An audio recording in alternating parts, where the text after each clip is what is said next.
আমের সিজন আসছে আর আচার দিব না তা কেমন করে? আম আচারটা তো মোটামুটি সবাই পছন্দ করে। আর প্রতি বছরে আমি এই আচারটা দেই একটু খিচুড়ির সাথে বা মানে যেকোনো কিছুর সাথে খাওয়া যায় আরকি।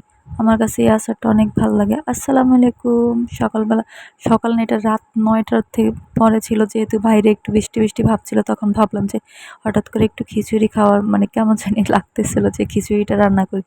তখনই যেই ভাবা সেই কাজ, বাসায় দেখতেছি অল্প কয়টা শুটকি ছিল, তো ওইটা দিয়ে ভাবতেছি একটু শুটকি ভর্তা করব আর একটু ডালে চালে খিচুড়ি রান্না করব। তো যাক, মসুরি ডাল, মুগ ডাল, পোলাও চাল সবই বাসায় ছিল, শুধু শুটকিটা একটু কম ছিল। তো ভাবলাম যে মরিচগুলো যেহেতু ঝাল, কয়টা আলুও দেই, একটু ভর্তা বেশি হলে কি হবে, শুটকির একটু ফ্লেভার থাকবে, তো অল্প একটু শুটকি, তাতে কিছু যায় আসবে না। তো যাক, যেইভাবে সেই কাজ, কোনো কিছু চিন্তা না করে ওই যে খিচুড়িটা অলরেডি আমি বসায় দিছি, পানিও দেওয়া হয়ে গেছে, চুলাটা একটু ঢিম করে দিব। তার অন্যদিকে এই যে আমি আলুটা ভাজতে দিয়েছি একটু ডিম করে, যাতে আলুটা সেদ্ধ হয়ে যায়।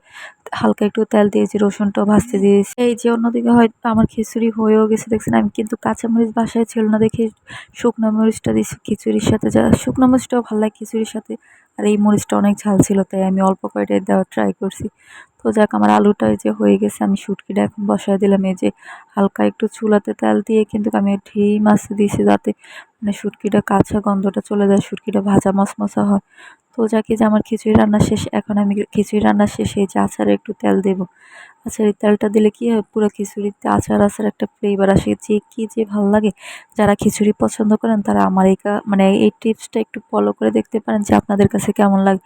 যদি করেন তাহলে আমাকে একটু কমেন্ট করে জানাবেন। আর আপনারা চাইলে, এটা তো আমি যে ওই শুধু মানে খিচুড়ি রান্না করছি ডাইলে চাইলে আর কি, আপনার গরুর মাংস দিয়ে খিচুড়ি রান্না করলে তখন একটু এই যে আচারের তেলটা দিতে পারেন, দেখবেন ভাল লাগবে।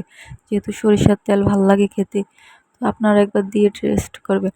তো এই যে আমি একটু দেখতেছিলাম যে লবণ-টবণ সব ঠিক হইছে কিনা, আর একটু পর, পর দেখতেছি মানে কেমন লাগতেছে, মানে খাওয়ার একটা কেমন জানি। তখন প্রায় রাত্রেবেলা ১০টা কি ১০টা ২০ বাজে, তখন এরকম একটা সময়। আর এই যে আমি ভর্তাটা যেহেতু পাটায় বাটবো না, আমি ব্লেন্ড করে নিছি, আর এই যে আলু-টালু সব হাতে মাখায় নিছি। খিচুড়িটা যেমন মজা হইছে, ভর্তাটাও তো মাশাআল্লাহ আলহামদুলিল্লাহ এত ভাল লাগছে খেতে। আর ভর্তাটা এত টেস্ট হয়েছে, সবাই অনেক মানে অনেকটা বেশি, বেশি করে খাইছে। কিন্তু একটু ঝাল ছিল, তারপরেও কিন্তু সবাই খাইছে।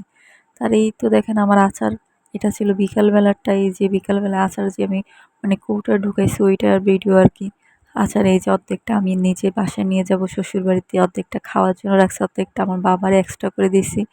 মানে যেটা আমরা থাকবো এই যে বক্সেরটা, এটা এত মানে যে কদিন থাকবো ওই কদিন আর কি খিচুড়ি-টিচুড়ি রান্না করলে খাবো আর কি। আর ওইটা যে আমি নিয়ে যাবো, আর ওইটা আমার বাবারে দিছি এক্সট্রা করে। তো আর একটু পরে কি খাবো, কি খাবো ভাবতেছিলাম, তখন দেখেছি কিসমিসের প্যাকেটটা, তখন ভাবতেছি আরে ছোটবেলায় কত খাইছিলাম এরকম চুরি করে। এখন দেখি আমার মেয়ে এরকম করে, মানে প্যাকেট দেখলে নিয়ে লুকিয়ে রাখে। এখন আমিও কয়টা নিয়ে নিলাম আর কি। তো যাক, আজকে ভিডিও পর্যন্ত।